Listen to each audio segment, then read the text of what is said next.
phase 3 is when it gets flat, right? So flat is where you feel wired and tired. So I want you to check in with yourself and go, do I feel wired and tired? Do I feel like I have 0 F's to give?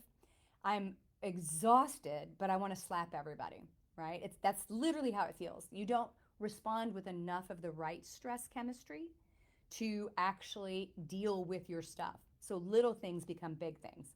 Now, for most of you in this group, you already have hormone problems that are making that worse because you're either in perimenopause or menopause or postmenopause.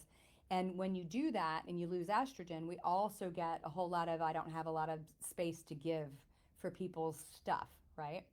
But if I'm low throughout the day and I'm not arcing properly, I can't produce cortisol at the right arc, then I'm going to be wired, tired, and my sleep is going to be unrestorative.